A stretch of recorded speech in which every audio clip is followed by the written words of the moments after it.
Hello tout le monde.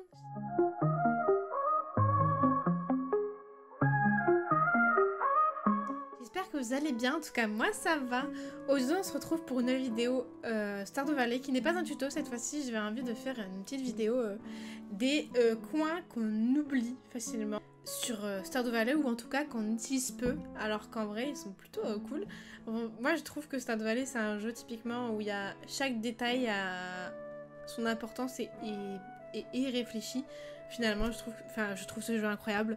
Le travail fait sur ce jeu est fou. Donc voilà, je voulais faire cette petite vidéo sur les petits coins oubliés de Stardew Valley. Donc, premier endroit oublié ou abandonné par les joueurs, c'est la cabane abandonnée dans les bois. Elle est présente au sud de la carte. C'est une maison un peu délabrée au début du jeu et au bout d'un moment, une surprise se débloquera. Je vous laisse deviner, enfin je vous laisse trouver laquelle, mais au bout d'un moment il y aura un petit habitant qui s'y logera. Elle n'est pas inutile. Ensuite il y a le cimetière de Pelican Town. On passe souvent devant sans y prêter attention, mais il y a les quelques pierres tombales qui racontent l'histoire du village, donc je trouve ça plutôt pas mal. Ensuite il y a évidemment la voie ferrée. Elle est accessible après un tremblement de terre au bout de quelques jours de jeu. Mais après ça, il y a peu d'activités à cet endroit en vérité, sauf quelques apparitions rares au niveau du spa ou du train, quand un train passe. Mais c'est très rare et il y a beaucoup de joueurs qui oublient complètement cette zone du jeu finalement. En parlant du spa, qui y retourne régulièrement? Pas moi.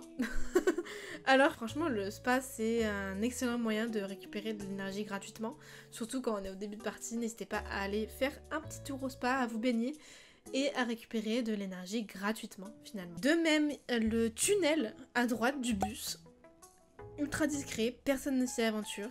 Sans vouloir spoiler quoi que ce soit, c'est encore un indice vers la quête de Monsieur Key. Voilà.